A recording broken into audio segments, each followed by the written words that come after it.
জান্নাতের নগ্ন দেহ, গায়ে একটা সুতোও নেই, সবার চোখের সামনে দৌড়ে যাচ্ছে। শরীরের প্রতিটি স্থানে ক্ষত বিক্ষত নখের আঁচড়। জান্নাত সেই নগ্ন দেহ নিয়ে কাঁদতে কাঁদতে নিচে রুমের দিকে ছুটে যাচ্ছে। সব ছেলে মেয়ে জান্নাতের শরীরের দিকে তাকিয়ে আছে। সবার মাঝখান দিয়ে জান্নাত ছুটে চলছে, আর মনে মনে একটাই ভাবনা আঘাত করছে তাকে, কে তাকে এভাবে অ্যাটাক করলো? রিয়াজের আত্মা না তো? চারপাশে যে এতজন ছেলে মেয়ে ওর দিকে তাকিয়ে আছে, সেই দিকে জান্নাতের খেয়ালই নেই। যেন এক অজানা রহস্যের ভিতরে ঢুকে আছে জান্নাত। নগ্ন দেহটা নিয়ে দৌড়ে দৌড়ে অবশেষে জান্নাত তার রুমের ভিতর ঢুকে দরজা ভিতর থেকে বন্ধ করে দিল।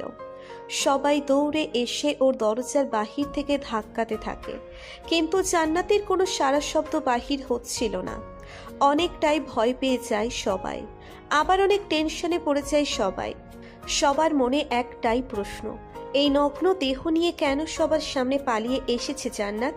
কোথা থেকে এসেছে? কি জন্য এসেছে? কি হয়েছিল তার সাথে? কেউ বুঝতে না পারলেও সামিয়া কিছুটা আঁচ করতে পেরেছে, কারণ সামিয়া সেই ব্যক্তি যাকে মৃত্যুর আগে জান্নাত শেষ এসএমএস করেছিল, এবং জান্নাতের সাথে অস্বাভাবিকভাবে ঘটে যাওয়া সবগুলো ঘটনাও শেয়ার করেছিল সামিয়ার কাছে। সবাই দরজার বাহির থেকে এখন জোরে পেটাচ্ছে, যেন পুরো হোস্টেলের মধ্যে শুধু সেই দরজার আওয়াজটাই এদিক সেদিক ধাক্কা খেয়ে বেড়াচ্ছে।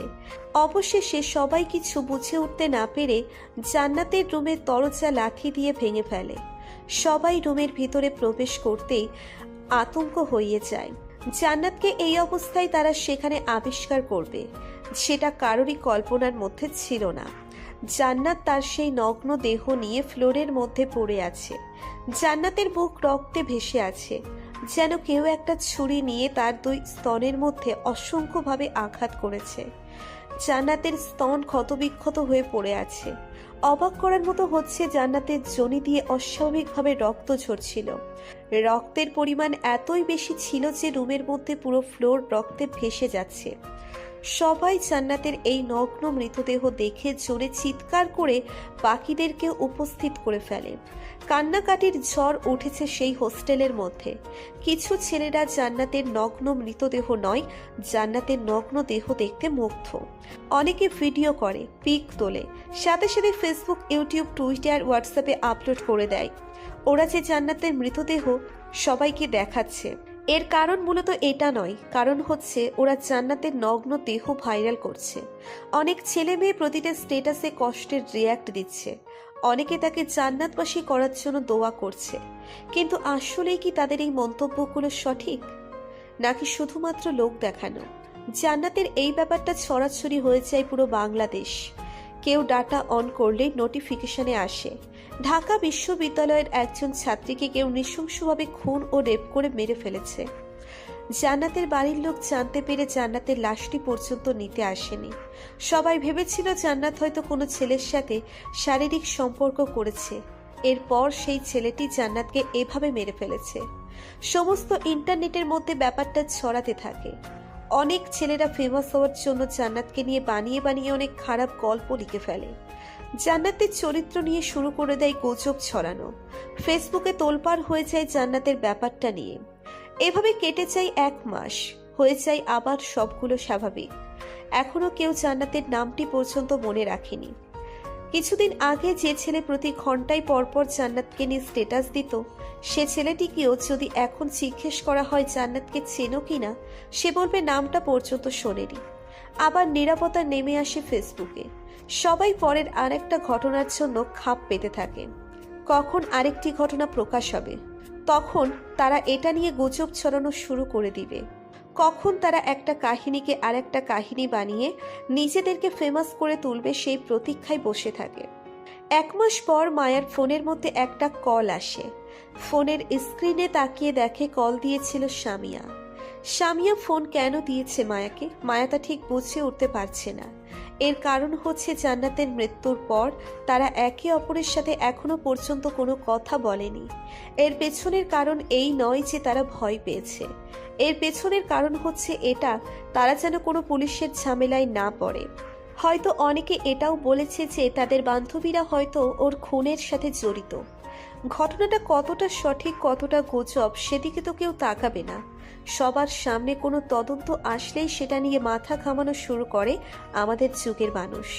এই ভয়ে সব বান্ধবীরা নিজে থেকে আলাদা হয়ে যায়।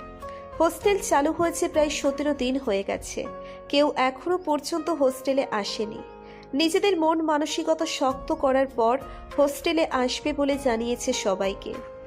এই সময়টা চলাকালীন এর মধ্যে মায়া অবাক হলো স্বামীয়ার ফোন পেয়ে। 1 মাস কোনো যোগাযোগ নেই, তার উপর কেন ফোন দিল ভাবতে ভাবতেই মায়া ফোনটা রিসিভ করলো।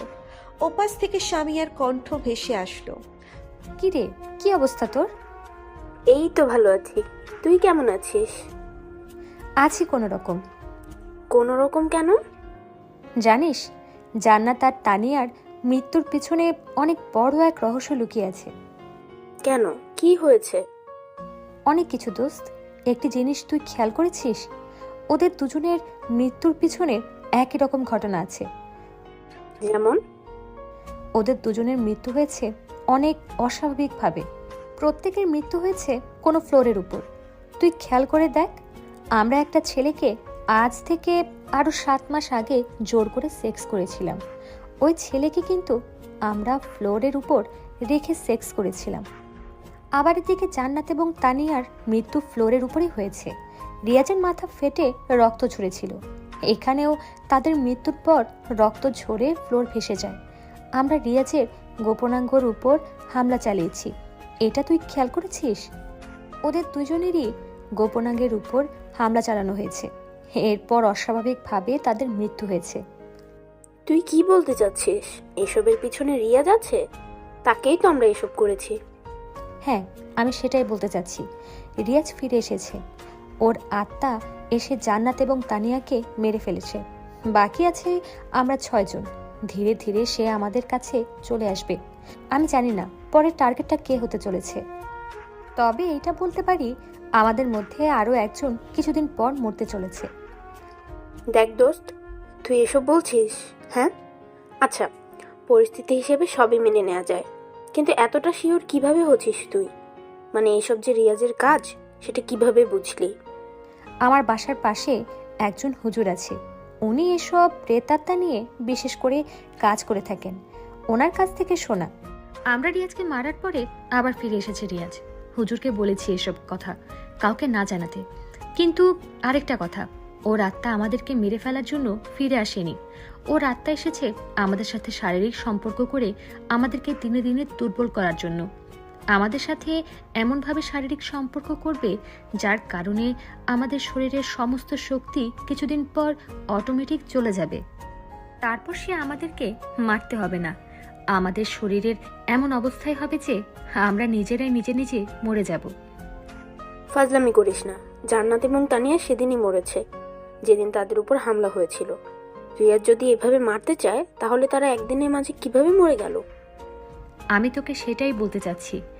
এর পিছনে আরও একটা হাত আছে, আরও একটা আত্মা আছে যে আমাদেরকে মারার জন্য খাপ পেতে আছে। মানে আরো একটা আত্মা? কি বলতে চাচ্ছিস তুই? হ্যাঁ, আমি ঠিকই বলছি। রিয়াজের কাজ রিয়াজ চালাচ্ছে ঠিকই, কিন্তু রিয়াজের পরে আরও একটা আত্মা আছে যে আমাদের উপর হামলা করে। ওরা দুজনেই একসাথে হামলা করে এবং টার্গেট একজনকেই করে। একজন একজন করে তারা সবাইকে মারবে। প্রথমে একটি আত্মা আমাদের উপর হামলা করবে, তারপর দ্বিতীয় আত্মাটি এইসব করবে। এসব কি বলছিস? আমি কিছুই বুঝতেছি না। আরেকটা আত্মা আসলো কোথা থেকে? হ্যাঁ, আরেকটা আছে। জান্নাতের মৃত্যুর আগে সে আমাকে সব বলেছিল। একটা অজানা নাম্বার থেকে তার কাছে ফোন আসছিল। ব্যাপারটা আমিও জানতাম, কারণ সেই নাম্বার আমিও দেখেছিলাম। নাম্বারটি হচ্ছে 3063। এই নাম্বারটাই প্রথম জান্নাতের উপর অ্যাটাক করে, মানে ভয় দেখায়। আবার তাকে 5ম তলাও নিয়ে যায়। জান্নাত আমাকে মেসেজ জানিয়েছিল এইটা ছিল অন্য একজন আত্মা। তারপর জান্নাতের ওই হামলা করার পর রুমের ভেতরে যখন জান্নাত লজ্জায় কষ্টে ঢুকে পড়ে, তারপরে জান্নাতের উপর হামলা করে রিয়াজের আত্মাটি। কিন্তু দ্বিতীয় ধাক্কাতে ওর উপর অ্যাটাক করেছিল সেই রিয়াজ, ওটা নিশ্চিত। কিন্তু প্রথমে যে আত্মাটি জান্নাতের উপর অ্যাটাক করেছিল সে রিয়াজ না, সে হচ্ছে একটা বাচ্চা মেয়ে। আচ্ছা, তুই কি পাগল টাগল হয়ে গেছিস? এখানে বাচ্চা আসলো কোথা থেকে? উফ, এত পেঁচানো কেন সব? সেটা আমি জানি না, তবে রিয়াজের আত্মার সাথে আরেকটা আত্মা আছে যে আমাদের উপর হামলা করেছে। সে একটা বাচ্চা মেয়ে, বয়স মাত্র 6 বছর। কি, 8 বছর? ওই 8 বছরের একটা বাচ্চা আমাদের উপর হামলা করছে? কিন্তু কেন? আমরা তো কোনো 8 বছরের বাচ্চাকে কোনোদিন কিছু করিনি। সেটা তো আমিও জানি না দোস্ত। কিন্তু এই বাচ্চাটি কে হতে পারে? কে সে? কি তার নাম? জানি না রে। এখন এই বিপদ থেকে আমরা বাঁচবো কিভাবে? এর প্রতিরোধ আমি বের করেছি। হুজুরের কাছ থেকে আমি 6টা তাবিজ নিয়ে এসেছি। এই তাবিজটা যতক্ষণ আমাদের সাথে থাকবে ততক্ষণ এই আত্মা দুটো আমাদেরকে স্পর্শ করতে পারবে না। আমি আরও বাকি 4 জনকে পাঠিয়ে দিয়েছি এই তাবিজ। তাদেরকেও আমি ফোন দিয়ে এ ব্যাপারে বলেছি। তোকে আমি পাঠিয়ে দিয়েছি কুরিয়ার সার্ভিসের মাধ্যমে। তুই তাবিজটা নিয়ে হাতে পড়বি, ভুলেও তাবিজটা খুলবি না, না হলে তোর মৃত্যু নিশ্চিত। ঠিক আছে দোস্ত, আমি তাবিজ নিয়ে আসবো। আর হ্যাঁ, এখন কি সিদ্ধান্ত নিয়েছিস? হোটেলে কি যাবি? হ্যাঁ, আগামী 13 তারিখে সবাই ঢাকা চলে আসিস। সবার হাতে তাবিজ থাকলে ওই আত্মা আমাদেরকে আর কিছুই করতে পারবে না। আমাদের জীবন অনেক বিপদের মধ্যে আছে, তবে তাবিজটা আমাদের হাতে একটানা 3 মাস থাকলে ওই আত্মা দুটো আমাদেরকে ছেড়ে চলে যাবে। আমরা বেঁচে যাব অভিশপ্ত জীবন থেকে। তাই এই 3 মাস আমাদেরকে তাবিজটার সাথে সাথে রাখতে হবে। ঠিক আছে, তাহলে 13 তারিখেই সবাই ঢাকা আসবো। ফোনটা রেখে দেয় মায়া। এসব আত্মা তাবিজে ওরা কেউ বিশ্বাসী ছিল না, কিন্তু কি আর করার। স্বামীয়ার কথা মতো কুরিয়ার সার্ভিসে এসে তাবিজ এসেছিল, সেটা নিয়ে আসে। এরপর তার হাতেও সুন্দর করে বেঁধে ফেলে। এদিকে পিঙ্কিকেও স্বামীয়া ফোন দিয়ে সব কিছু বলে। পিঙ্কিও তাবিজটি হাতে রেখেছে। পিঙ্কির একটা বদ অভ্যেস ছিল, গোসল করার সময় সে নিজের শরীরে একটা সুতো পর্যন্ত রাখে না। কিন্তু এখন তো হাতে তাবিজ, এইটা যদি খোলে তাহলে তার জীবন বিপদে পড়তে পারে। সেজন্য সে তাবিজটা না খুলেই ওয়াশরুমে গিয়ে গোসল করতে লাগলো। তাবিজটা হাতে থাকায় ওর কেমন একটা অস্বস্তি বোধ হচ্ছিল। ওর মনে হচ্ছে মাত্র 10 মিনিটের জন্য না হয় খুলে রাখি, এরপর আবার পরে নিব। পিঙ্কি তাবিজ খুলে একপাশে রাখলো, এরপর গোসল করায় মন দেয়। অদ্ভুতভাবে পিঙ্কির সাথে কিছুই ঘটেনি। পিঙ্কি ঠিকভাবে গোসল শেষ করে জামা কাপড় বদলে নেয়, কিন্তু একটা মিস্টেক হয়ে গিয়েছিল।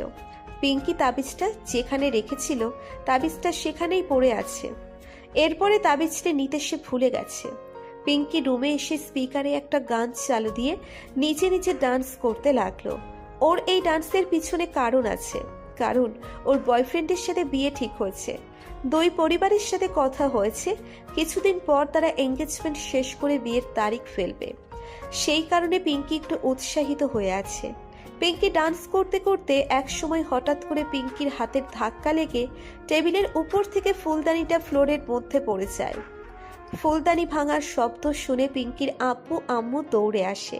পিঙ্কির রুমের দরজাটা নক করতেই পিঙ্কি স্পিকারের ভলিউম কমিয়ে দেয়।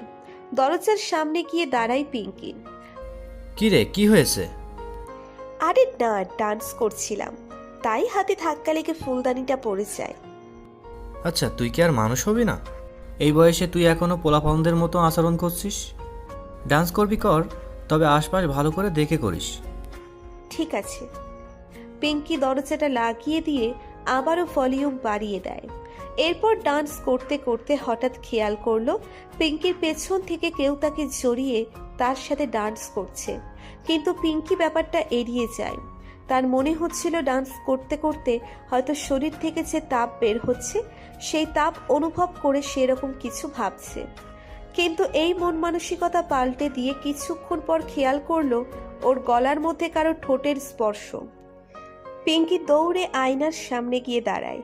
এরপর আর চোখে গলার দিকে তাকিয়ে দেখে গলা বেয়ে রক্ত ঝরছে। পিঙ্কি ব্যাপারটা দেখে চমকে যায়। এরপর হাতের দিকে তাকিয়ে দেখে হাতে তাবিজ নেই। ভুলে গেছে তাবিজটা সে বাথরুমে রেখে এসেছে। ভয়ে পিঙ্কি দৌড়ে বাথরুমের দিকে যাবে, তখনই পিঙ্কি হোঁচট খায়, যেন কেউ তাকে ধাক্কা দিয়েছে।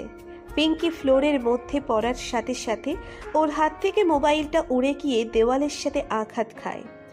আঘাতেই মোবাইলটা ভেঙে চুরমার হয়ে যায়।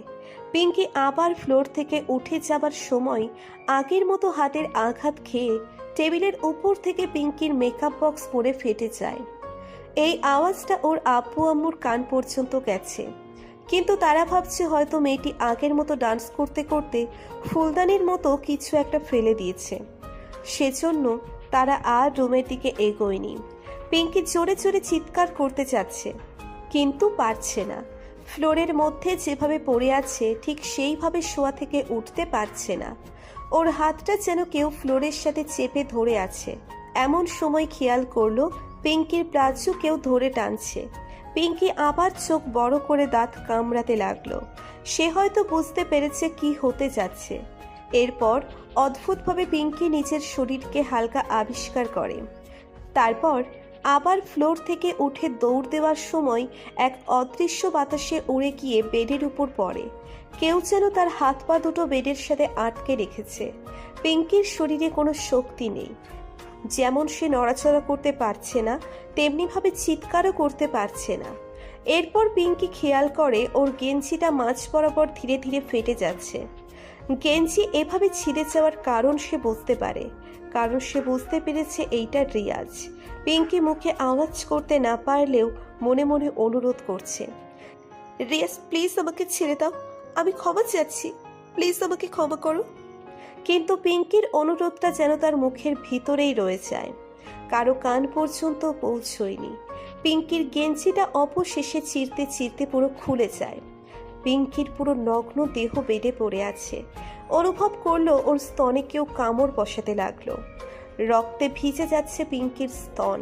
পিঙ্কি চিৎকার করার শক্তি একেবারে জন্যেও যেন ফিরিয়ে আনতে পারছে না। পিঙ্কি আবার খেয়াল করলো তার গোপন অঙ্গ ধীরে ধীরে গরম হয়ে যাচ্ছে। পিঙ্কি এবার আরো ভালো করে বুঝেছে রিয়াজ তার আসল কাজটা শুরু করতে যাচ্ছে।